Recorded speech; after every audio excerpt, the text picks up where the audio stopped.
Hello and welcome. I am excited to sit down and have a nice conversation with a Cincinnati broadcast legend. With me here is Mr. Dick Murgatroyd, and Murg, as he goes by. Right. So excited to sit down with you and talk about your experience and what is broadcast history and the part that you had to play and what you got to see. And I just want to thank you for allowing us to do this. Well, I appreciate it. Thank you for inviting me to be a part of this.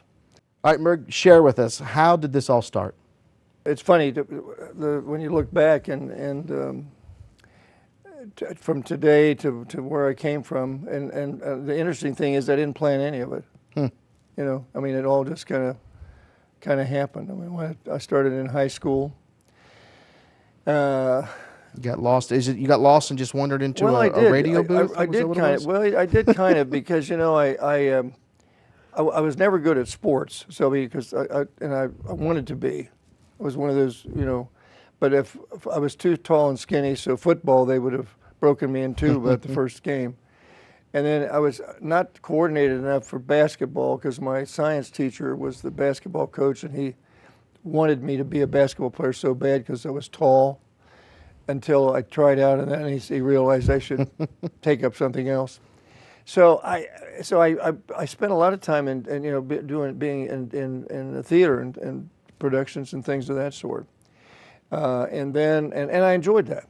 I had fun doing it. And then a radio station opened up like a half a block from where we lived. And so I wandered up there. I got kind of interested in it. I kind of wandered up there and Howard Donahue was the manager, and a little radio station in Cambridge, Ohio. And so I hung out enough. He said, if you're going to hang out, we might as well put you to work. So he kind of taught me how to write copy, and I started writing news copy and things of that sort. And then they said, they pushed me into being like an announcer, and on breaks and things of that sort. So I just kind of evolved. And when it was time for me to go to college, I kind of decided that's what I wanted to do. Now, it was kind of an early time when there weren't a lot of programs that taught radio TV as such. But I decided to go to Ohio State, and they had a radio and television program up there. And so that's how, and my dad I don't think my dad ever understood what I did because he wanted me to be a doctor. That was his big. He was a funeral director. I grew up in the funeral business, and I think Dad would like to have been a doctor, but he wasn't. So he kept thinking I should have been a doctor. So when I went to Ohio State and took up radio and TV, he always looked at me and said, "What do you do? I mean, what is it that you do?"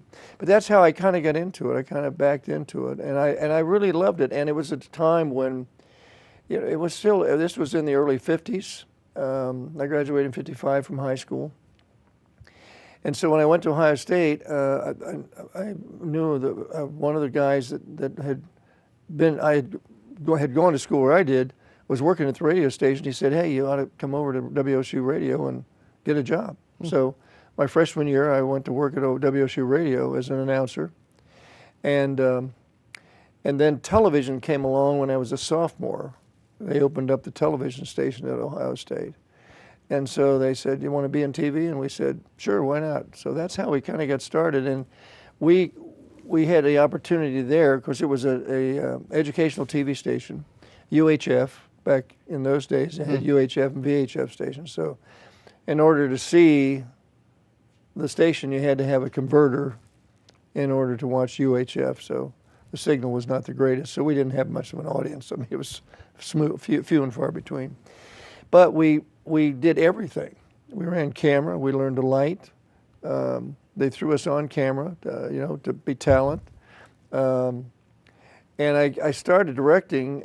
There was a children's show on at 5 o'clock every day that they had started at WSU TV. And it was shown in Parkersburg, West Virginia, and Wheeling, West Virginia. And they kinescoped it because that was before videotape.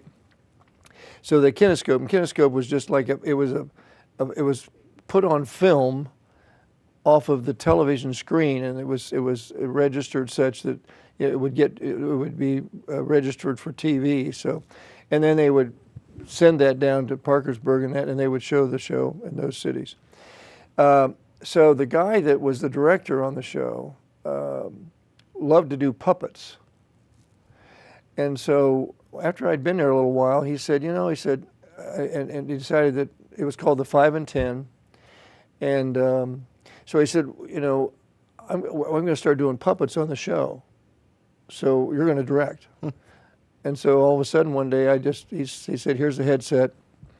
He went out, he did the puppets, and I figured out how to direct the show. So that's how I started directing, and then I did that show for several years. And but we had a chance there to do all kinds of shows. We did a lot of music shows.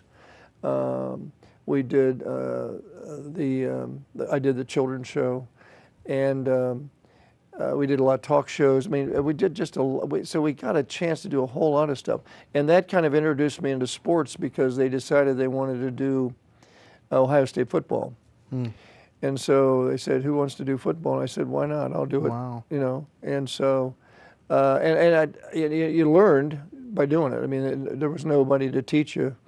You just went and figured out how to get from beginning to end of it, and you made a lot of mistakes along the way, but every time you got a little bit better. Which is a little better if you're in broadcasting than versus trying to be a doctor. Well, yeah. So I mean, so so that got me into sports.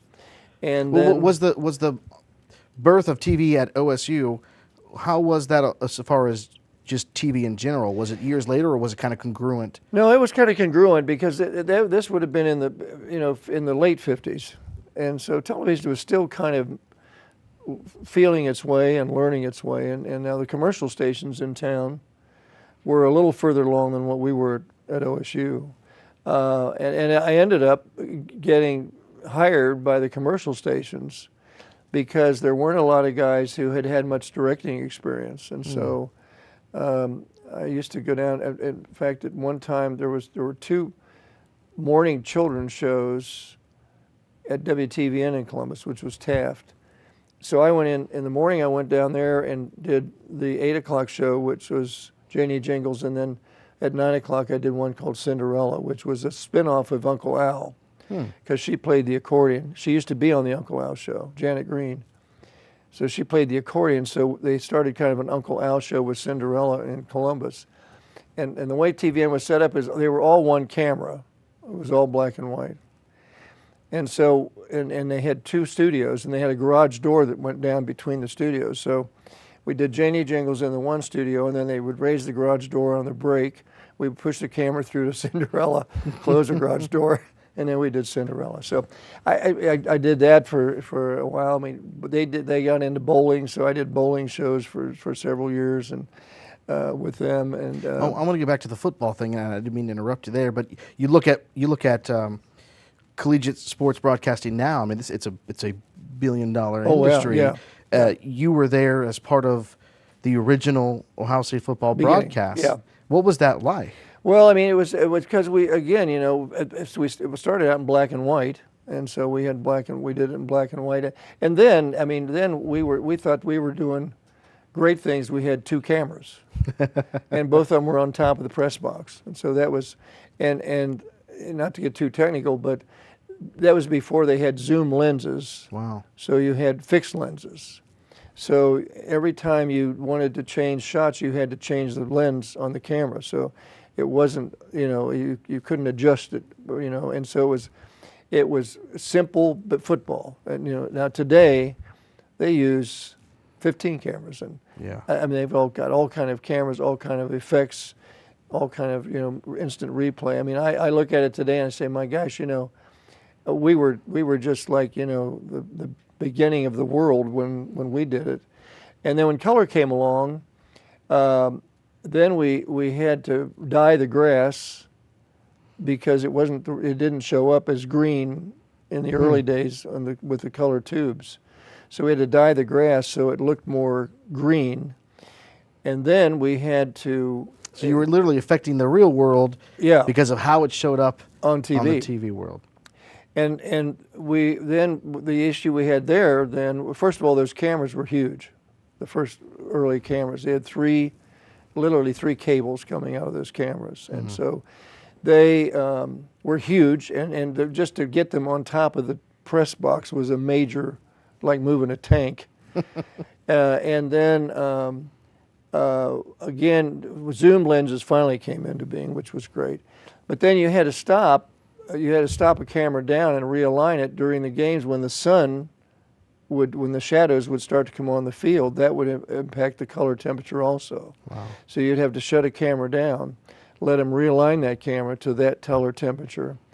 And so sometimes you'd be operating with one camera for a little bit of the time while you were, so nobody knew the difference because everybody was so excited about TV. Yeah. They didn't care. I mean, it didn't make any difference. And then eventually we introduced the third camera, the roaming camera that could roam around on the field and try to, at that, they were trying to capture the color of the game. I mean, the spectator color of the game, you know. And so they introduced that camera when they finally they were fairly good sized cameras still, but the guy could hold it and, you know, and move around. So we had, but so it moved so fast because we just kept making changes, you know, because new things would come along and somebody would come up with something different. But it was a fun time because none of us knew what we were doing, and so we just kind of, you know, felt our way in that. And I had the good fortune to work with Rune Arledge on ABC when ABC Sports became big, and I got to do some of the AFC basketball games for a while. And I did the Browns games for a while as a director. So I had great opportunities. I got to do some, I was a field director in my early days. This is all in your 20s. This was, yeah. I mean, this is so much stuff, and you're still a young guy. Yeah, I'm just a young guy. I mean, and I lived and breathed it. It was just, so for me, it was my way, my life, and I made it my life. So, but all of that stuff was happening, and I got to be in the right place at the right time. So it was, I don't know if I was talented or not. I just was cheap. You know, so I mean, but it was a great time. And then I got at OSU TV, at OSU rather, I got into instructional TV. At the station, we started doing programming for elementary schools for the Columbus Board of Education. And we did little 15-minute packages. And the idea was to supplement the teachers in the classroom with these TV packages where they could bring in things, and that's when tape would finally come in. So we could tape them, and then they could use them in the schools, you know, all the time. But we could do science experiments, and we could do special kinds of things that with close-ups and things of that sort that TV could do, so that they couldn't do in a classroom. So that was kind of a whole new approach to teaching back in those days. And then we on campus we started doing surgery for the medical school, and so we would tape the surgeries, and then they could use those, and we could put cameras. We had cameras set up so that they could, and when color came along, it was really great because it was, you know, but we could tape it, and then they could show that surgery over and over again, and the students could see it close up. How did your dad feel about that? I mean, you weren't a doctor, you were teaching doctors. Yeah. But you know, it was interesting because I think television had a way, it never bothered me to watch it because I was directing. And so because everybody said, how do you do that? Because it was in the morning. We usually was over there in the mornings. But it never bothered me because I guess because it was TV, it was on I mean, I was looking at it on a monitor. Yeah. So I wasn't there in the room, so it didn't, you know, make a lot of difference. Surreal. We did dentistry. And then they came up with the idea that the early classes, beginning classes, Some of them were huge at Ohio State. I mean, you'd have 100 students in the class. And but they thought it would be good if the professor, the head of the department, we could tape him for part of the class so that they would be exposed to the professor and not a grad student. And then the grad student would finish the class off and follow up with whatever the study was. So we did a lot of things and experimented with a lot of things that I don't even know if they exist today in many cases. But we were on top. I mean, we were kind of on a cutting edge up there, and I was in the right place at the right time. So. It's pretty nice when your educational institution adopts this new medium. And because you're willing to be a part of it, I mean, you're not just a student, you're a teacher. Yeah, almost immediately. Yeah, I worked from the day I got on campus. I worked every day. I mean, I was working all the time and going to school. So but it was a great entry for me, and so I did that until probably in the mid '60s, I guess it was, and I had kind of worked at all the stations for different purposes. In fact, and at WLW, which is how I got tuned into WLW, the station in Columbus. There was a guy called Tom Ongaro who owned a garden center, and he liked me a lot. And we had met, and then he asked if I would host the garden show, which I knew nothing about. He said, "I'll tell you what to do, and we'll talk, but you host it, and we'll talk about gardening things." So that's how I got at WLW television. And then in the '60s, early '60s, they started to do live morning shows at each of the Avco stations, Crosley and the Avco stations, like the Paul Dixon show and like the Ruth Lyons show. And in each city they had did an hour and a half show with a host, singers, musicians, and audience. So Dixon was on at 9 to 10:30. We went on at 10:30 to noon, and Ruth came on at noon. And so that was kind of the format. So when they started that at WLW in Columbus, they called and asked me if I wanted to come to work there. Wow. So that's how I went. I went full-time. I went to work full-time and doing the morning show. About how old were you when this happened? Well, that would have been in the early 60s, 64. Let's see, how old would I have been? I'm asking the questions here, Murg. Oh, that's right. You're supposed to ask the question. Yeah. I don't know how old I was. I guess I was in my late 20s or something like that. And then that we did a lot of live shows. Avco was an interesting company because they believed so much in live television, and because they had the net. First of all, they had the network, which for a company like that was very rare because it so happened that their network consisted of 4 cities or 4 markets very close together: Indianapolis, Dayton, Columbus, and Cincinnati. Yeah. And so they were hooked up, they were tied together by microwave at the time. But they could feed Ruth every day to all 4 stations, and they fed Paul to all 4 stations, and Hayride was fed to all 4 stations. So it was a unique situation. So we, as I said, I was there in Columbus and did the morning show, and then I did the dance party show on Saturdays, and then the Hayride, which was on Saturday nights in Cincinnati. They created a spin-off of that called Jamboree, which was on every night.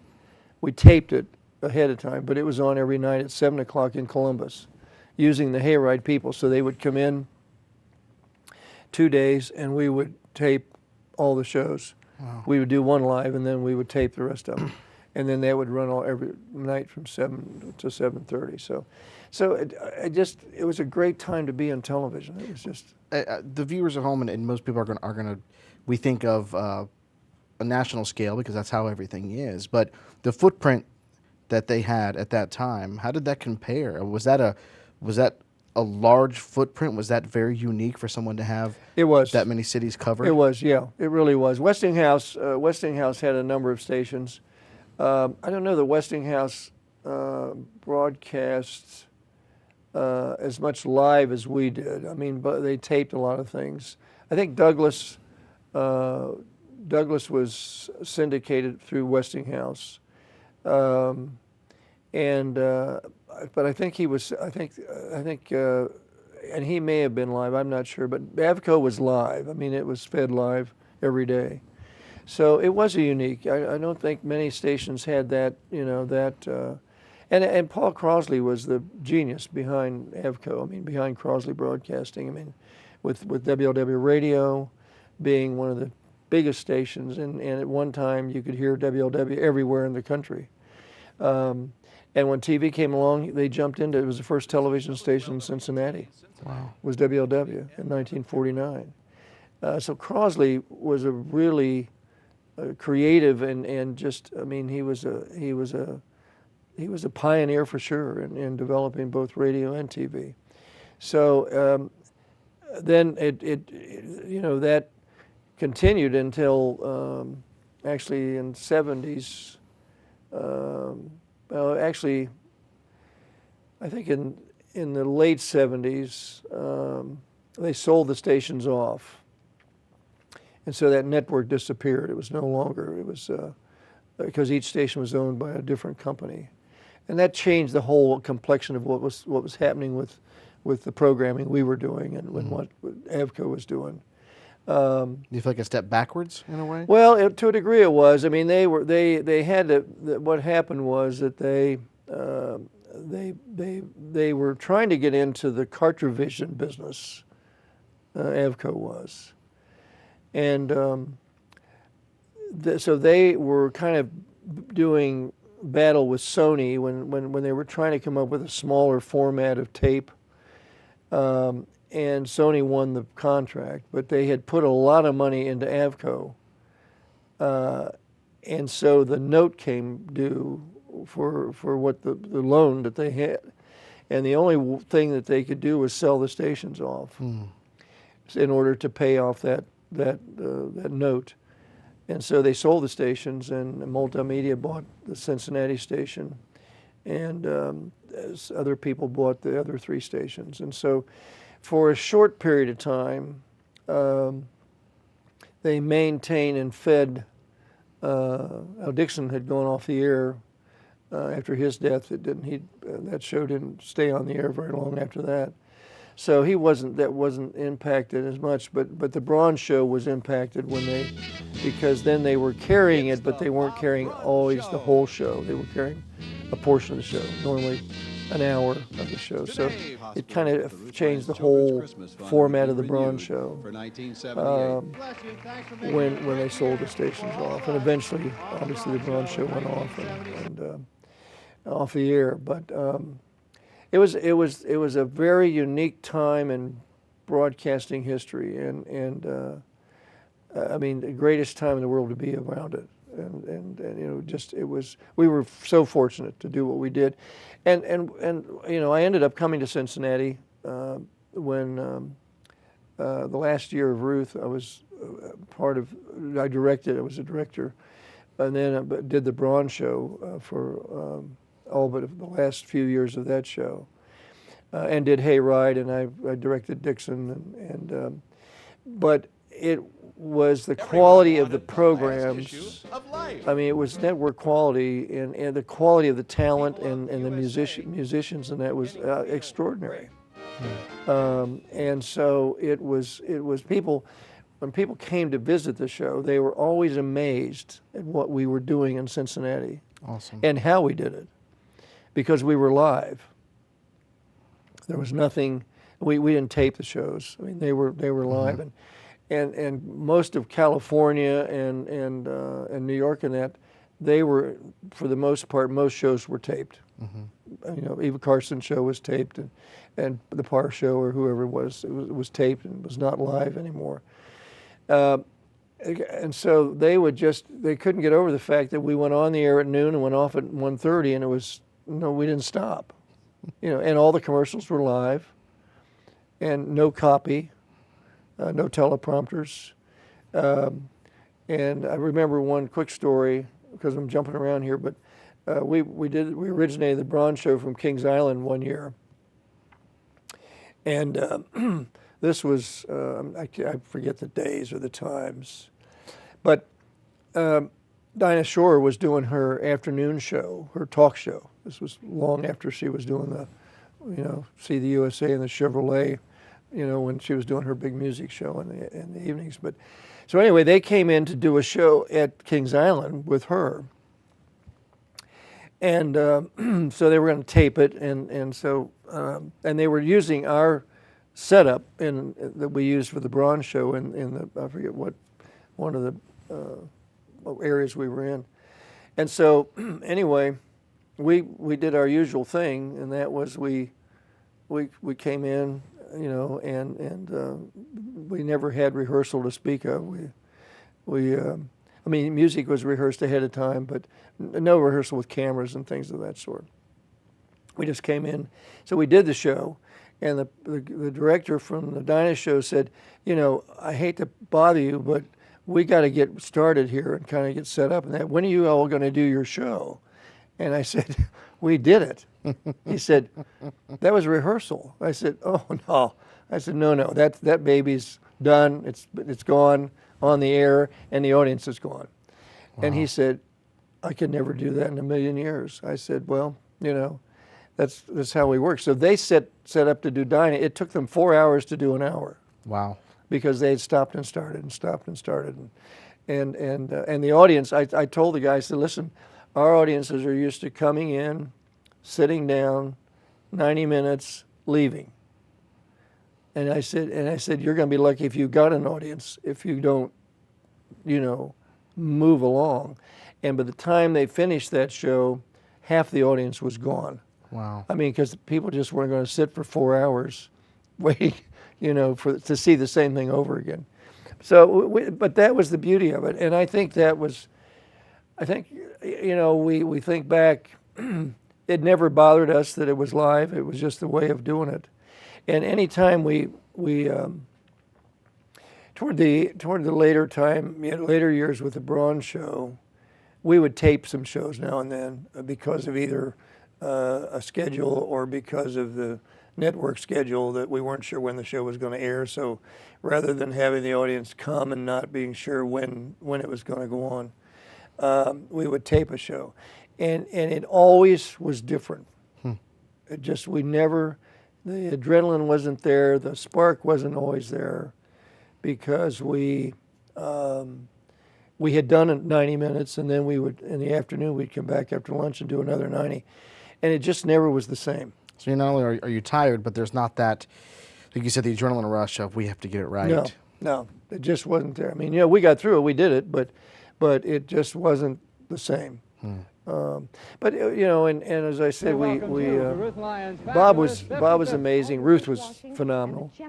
I mean, Ruth could talk for 90 minutes and do commercials and talk to her audience, and that was pretty much her show. And every once in a while they'd throw in music, And some days she would come in and she'd say, I don't feel like doing commercials today, so we'll just get them out of the way. So she would get women up from the audience, give them each a product, and she would do 18 commercials in the first 15 minutes of the show, and just walk down the line, say, tell me about the product, do you use the product, it's just all ad lib and casual. And then we didn't do commercials the rest of the show. Wow. Now the sponsors didn't care because she sold so much product. If she mentioned it, it was gone. I mean, that was just the way it was. And sponsors were with her all 18 years, some of them. Wow. And Bob was pretty much the same way. I mean, television was changing when the Bronze Show started. It was beginning to change because the audience was beginning to change. People were there were more TV stations. I mean, when early on, I mean, you had to. There were only maybe 3 stations, 4 stations. 19 came on the air. You always had CET, but for a long time was UHF, so people couldn't. And 19 was UHF when it first came on, so you had to have a converter to watch. So the 3 main commercial stations the ones that your competition. So you didn't have the competition you have today. And so as cable came along, which was in the Braun era, there was a lot more competition, and the audience was changing because women were starting to go to work, and so they weren't around at noon to sit and watch TV like they were with Ruth. I mean, people ate their lunch by her religiously every day. They never, left that tube. Farmers loved her. That was their lunch break. They would come in, and she was on radio and TV, so they could listen to her, while they were having lunch. And we stayed on radio with Bob for a number of years, and then finally they changed the format of the radio stations, and we went off. We didn't simulcast it anymore. Murg, your story involves these huge Cincinnati, not just broadcasting icons, but icons and huge names in Cincinnati history, like Ruth Lyons and Bob Braun, and they played a major part in your transition to Cincinnati. I mean, they're kind of what brought you here. How did that happen? You were up in Columbus, and you eventually, obviously you ended up here. What was the mechanism for that? Well, I mean, what happened was that they had George Reesing, who was Ruth's producer, went with Westinghouse. And so they wanted to move me to Cincinnati to be a director in Cincinnati. And so we made that transition down to Cincinnati. But at the same time, we were switching the morning show in Columbus. And they were going to move Nick Clooney, who was at WLW at the time. There's another huge name that people know. And, well, because the Clooney, I mean, when you look back in the history of WLW, some of the great talent that went on to be the Rod Serlings of the world, Doris Days of the world, the Clooney sisters, etc., all started in Cincinnati. Wow. So Nick, they were going to move him to Columbus to take over the morning show up there. So I started that show in Columbus, and for a time went back and forth. We'd be here a few days and then back in Columbus a few days until we got a staff hired up there for Nick. And then I came down here full time. And when I came down really as just a staff director. So I directed Ruth's show. I directed some of Dixon's shows in the morning. And then I directed Hayride on Saturdays. And so I was kind of a little bit of everything. And then when Bob took over on the Braun show, it took over the 50-50 Club. They decided they wanted to split, because when you think about all the talent that was here in Cincinnati, because we had the musicians, we had WLW, the singers, we had 4 singers, Bonnie Lou, Ruby Wright, Marion Spellman, basically the 3 girls, I guess, to begin with. And they alternated between the shows. They would be the afternoon show, they'd be Ruth's show, and then they'd do Paul in the morning. When Bob came along, they decided they kind of wanted to split that staff up and split the people up. So what happened was that Connie, or I call her Connie, Colleen and Bonnie went with Paul. And then Ruby and Marion went with our show. So we had Ruby and Marion as our regular singers in the Cliff Lash Orchestra. Paul had Bruce Brownfield, Colleen and Bonnie. Colleen had been in Dayton on the morning show in Dayton. And that morning show, when that went off, they moved Colleen to Cincinnati. So Colleen Sharp, that's kind of how she got involved in the Cincinnati market. So they split the staff up too. And then Bob said, I want my director, and then Paul Gordy Waltz became Paul's director, and I became Bob's director. So I produced and directed the Braun show for a while. And then, and we changed, the format of the Braun show changed. First of all, it was amazing to think that out of that building, Crosley Square, which was the worst building in the world to do TV, because it was never meant for TV, because when you think about it, I mean, it was an old, I think an Elks Hall at one time.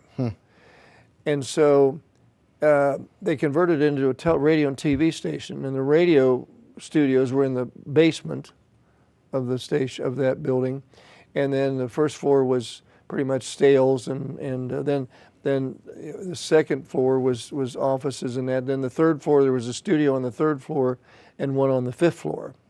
But you couldn't ever do car commercials or anything like that in there because you couldn't get things into that building like you could most television stations. Couldn't move the product. But out of that, in a given day at Crosley Square, there were 3 live television programs that originated every day. Paul in the morning with musicians, singers, audience. Ruth at noon with musicians, singers, and audience. And in the afternoon, they had an afternoon show which had musicians and singers. And Bob actually had started his show before Ruth left. He was starting an afternoon show in the afternoon. So did you direct on both of them? No, I did not do that show. That was because when I had come down, he had already was moving toward the Ruth Lyons show because he was filling in a lot for Ruth when she was ill, and so he was filling in a lot on the Ruth on the 50/50 Club. So So I became then the producer director, and eventually we changed the format with Bob when Bob took over the 50/50 Club, and we used more guests on the show, whereas Ruth was pretty much Ruth in the audience. When you talk about the talent, you know, the Ruth Lyons show, the format was the way it was because of her. Yeah. What was that like? Well, first of all, she was. I mean, we were talking about this before the shoot, but she was a pioneer. She was. She was amazing. If not the first. And a dynamic. Yeah, she was a dynamic lady, and she knew, she understood her audience. She understood commercials, and she was very, very smart lady. I mean, she knew what was needed to happen and she was extremely successful, and her success in it carried over into the Braun show, because Bob literally, you know, grew up on her show, to speak of, because this market was such that she had so much power that whenever she mentioned a product, it was a done deal. That product was going to be successul. And Bob carried that on. He was a tremendous, if you want to call him pitchman. I mean, Bob could pick up anything and talk about it for, you know, a minute without even blinking an eye, with no copy, nothing, just the product. In fact, Jay Leno one time was always amazed, because Jay kind of grew up in this area as far as breaking into the business, because what made our show successful was there were so many outlets where we could get guests, big stars and up-and-coming stars, because of all the clubs that were in the 4 markets, and the Kenley Players that was in Dayton and Columbus, and the Beverly Hills and the Lookout House. So there was always a stream of stars coming through here, and so they knew that being on the Braun show meant that people were going to know they were in town and were going to come and see them.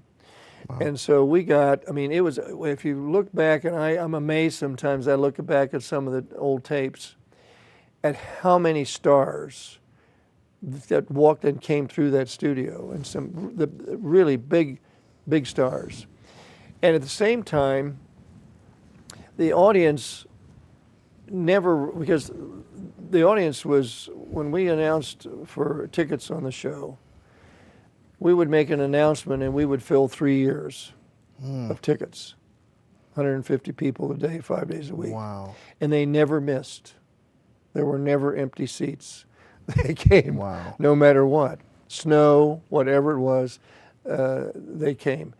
So they didn't come really to see the stars, because they had no idea who the stars were going to be on that day. They really came to see our folks, Bob and our singers. And as we transitioned the show, when Ruby retired, and then we started to try to fill in with new talent, and that's when we brought in what we called the Fun Bunch eventually, but Rob Ryder and Nancy James and Gwen Conley and Randy Widener, Mark Preston, and Mary Ellen Tanner became the Fun Bunch, became the new look for the show. And Marion stayed with us for quite a while, and finally she retired. And so the Fun Bunch kind of became that new look for the show with Bob. But they came to see them really because they came to see and be seen. Waving was always a big thing. It was always a segment on the show, and we used to have consultants come in all the time and say, "You need to get rid of the waving." Well, I got news for you, and Ruth especially. I mean, they came, and that was a big deal for them to be seen in those days on TV. I mean, people used to. I mean, they wanted. I mean, that was a big deal to be seen on television, and the women used to come to Ruth's show. They would wear white gloves. They wore sometimes their hats, and they would be dolled. I mean, up all the way, and that waving part. And she even had the waving song. Let's wave to the folks who were watching, and that. So, and we kept it on the Braun show because that was just a time when they would go home and believe me, everybody knew they were on that show. But it was the great thing I think about what we did was we were really a great family.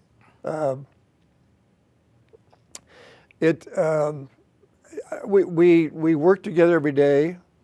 We liked each other. We worked on weekends because a lot of times we went out and did stage shows on weekends. But we enjoyed each other, and we were part of everybody's family at home. I mean, we were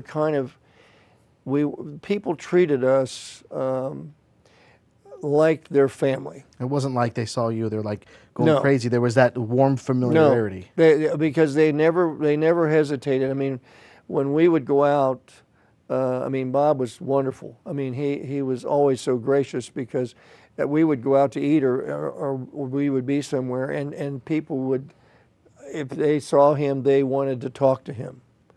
And that was I think that's what made those shows so special.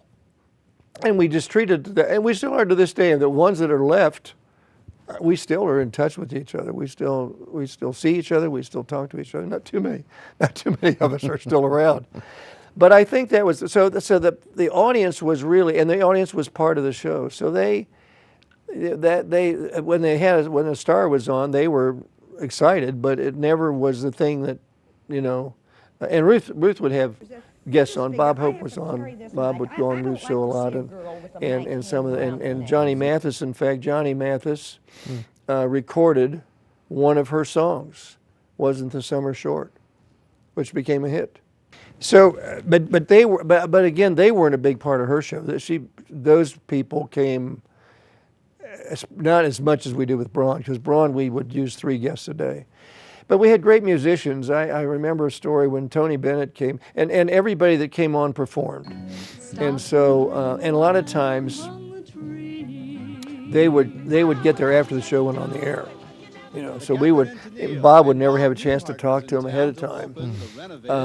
But we would have talked to him, and so I would feed him, some ideas or things to talk about that they might want to talk about on the air. But I remember Tony Bennett one time, the first time he came on the show, and they were never sure because, they did local TV around the country sometimes when they were in different markets. But we were network television to them. And Tony came in, and I got the 2 arrangements from him and handed them out to the band. We had a 7-piece band and no rehearsal. Wow. And so Bob introduced him. He came out and did the first song, and they did it. I mean, without a flaw. And after the show, he said, "I would hire you guys because That's the first time those arrangements have been played that way. Wow. But that's what kind of musicians we had. It was just a tremendous. So it was an unusual time and era for TV, and that's what I think, because most of the people, in all honesty, I think Marion could have gone to Broadway. Bonnie could have gone. Could have been network country western star. Colleen could have. Ruby. They loved to be here. Because they could be here, do what they love to do, and still live a normal life, so to speak. Yeah. And and they were not. I mean, they were out. They didn't. They were never. They were always out in public and that. But they always, but people enjoyed them, and they would come up and talk. People still talk to me today, and I was not that big a part. Every once in a while I was on, Bob would call me out or would be, talking to me. And I got to be known, but I have people even today, if I'm in Kroger's, people will walk up and start talking, and I have no idea who they are. But, but it's about the show. I mean, that we were just part of their family. Yeah. Before taping, we were discussing that phenomenon, and I was wondering if it could ever be repeated, because now we have this push for everyone wants to be national, it has to be countrywide, it has to be huge, and that local market, that local area focusing on that Cincinnati family, that Cincinnati pride. Like I don't know if that'll be repeated. I don't think you could do it again. I mean, you have to remember that again, your audience was there was not as much competition. And people weren't as busy as they are today. I mean, people today, my gosh, they're working, they're on the go all the time. So I don't think you could capture that again. It could happen again. We started the Donahue show in Dayton, which was a total. That's right. A total departure from the format that we were known for, because it was cheaper to do because you had Donahue and a guest and an audience, and that's all you had. And we again, when you look back, Crosley and that, we kind of created the formats. We kind of created television that was copied all over the place. Arthur Godfrey used to say, and when he came to town, he said, my show is Ruth Lyon's show. It was Arthur Godfrey talking with his audience, doing live commercials with singers and a band. And he said, I learned that from Ruth Lyons. So and Donahue set the tone for a whole new format of television, which is now today prominent. And he was the first. He was the first. I mean, and it was off the wall. When we did it, people said, it'll never work. Well, it took off and was, amazing. And we Phil did it in Dayton for a while. We moved him then to Chicago because of the greater number of people available and the diversity of people in Chicago, compared to the Cincinnati being a very conservative market for the kind of things that he was doing. And eventually we syndicated Donahue on all the Reds network stations, and he became a big success. And Oprah, before she went off the air, it has been a few years ago, I guess, she had Donahue on, as a matter of fact, and she said on the air, he was the guy who started a whole new kind of TV format. When people think of Ohioan talk shows, they think of Jerry Springer. Yeah. And I don't think a lot of people know that Donahue started. Yeah.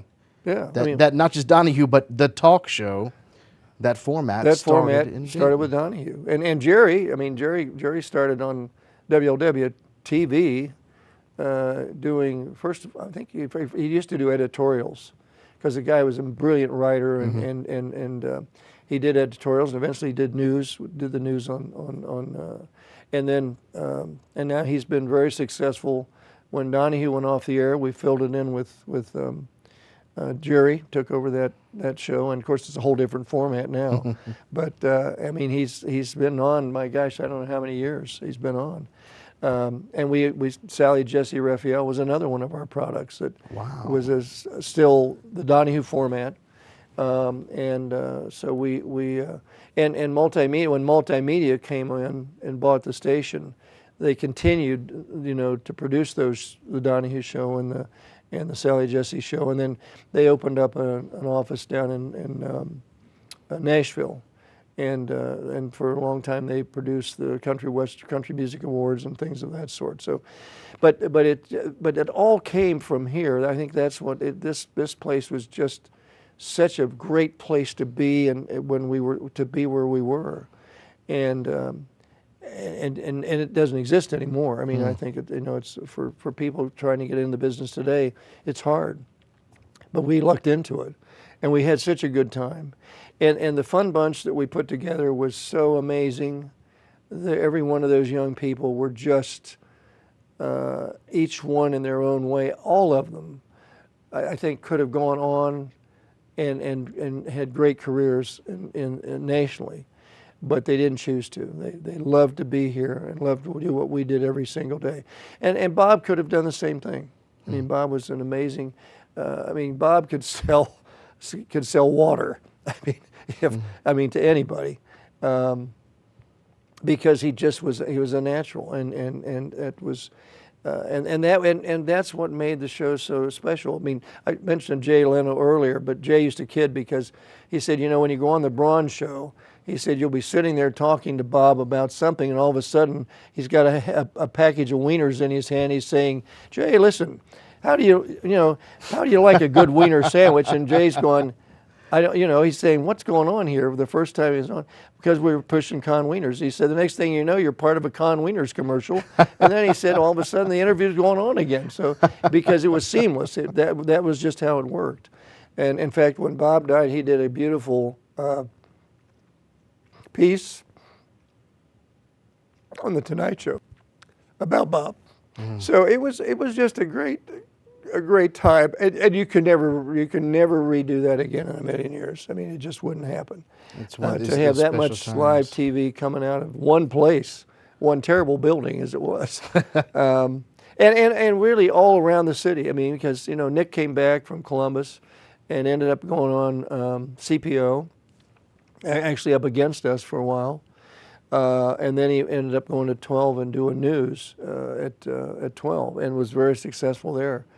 But there was and Dennis Holey came out of Cincinnati on CPO. So this city was just used to doing live and good television, and our audiences were used to that. I mean, that was part of their day. And Dixon, God bless Paul. He was there. Now Paul never knew what he was going to do. I mean, when he walked in the studio, the show began, and when he left, it ended. And what happened in between, I mean, you never knew, except for the special days when we did baby days, and we did, and he got away with things that today probably you couldn't get away with because he was so, but he was harmless, and everybody knew that. Yeah. And so he had, and Dixon, the women absolutely adored Paul Dixon. His audience was all ages, and they had to get up before sun to get to the show, to be there at 9 o'clock, right, and 8:30 to go in the studio. And I remember when we went to the fair the first time, Dixon didn't want to go because he said nobody is going to come to the fairgrounds at that time of morning. And of course, the first day and the first show, the grandstand was full. Wow. I mean, that's just how much they like these people. Well, I think you talk about how special that time was. I think it's a combination of these wonderful people that we know that you're talking about, like Ruth and Bob and Nick and him. And it's just, it was the perfect combination of this medium finding its legs and finding its identity at the same time of these wonderful personalities getting to plug in. It was, and that's. It was a magic formula. Like I said, I don't know how you'd ever do it again. And I think we're about out of time, but I think you have a special treat for us. You want to? Are we out of time? Unfortunately, yeah. Unfortunately, yes. I'm Well, I want to getting share. I'll tell you what I want to share, inside. because I had such great admiration for our musicians and for our singers. And Teddy Rakel used to write some really wonderful medleys, because we would feature different writers, songwriters. And so we would feature medleys, or we would feature different, different times of, periods of medleys. But when you put when you put those singers together, there was nobody any better than they were. I mean, their blend was marvelous, and the music was great, and they did those things. Again, not a lot of rehearsal, because we didn't have the luxury of rehearsal time. Because Dixon went off the air at 10:30, we had to go in, switch the studio, get our audience in by 11:30. His audience left at 11. We got in our audience in 11:30. Between 11 and 11:30, we would run whatever music we were going to run in a hurry. Now we would get some rehearsal time out of the studio, but very little rehearsal. And these kids were just awesome. So I think if we want to close, I'm going to just share one of the medleys, or part of a medley that they did, because they were amazing. Awesome. Well, we're going to get to that. Beforehand, I want to, Dick Murgatroyd, thank you so much. This has been a special time for me, and I appreciate you sharing. It was good memory for me. Absolutely. Thank you, sir. All right. You guys at home, enjoy.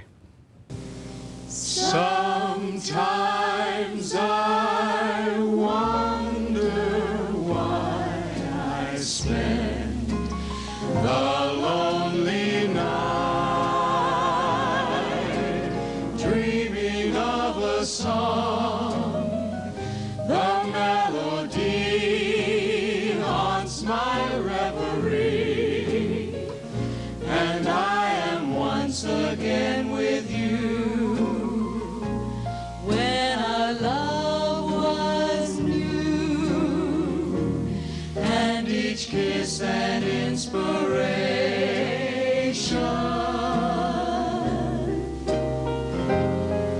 But that was long ago, and now my consolation is in the stardust of a song beside a garden wall. When stars are bright, you are in my arms. The nightingale tells its fairy tale of paradise where roses grew. Though I dream in vain, in my heart it will remain. My stardust melody, a memory of love's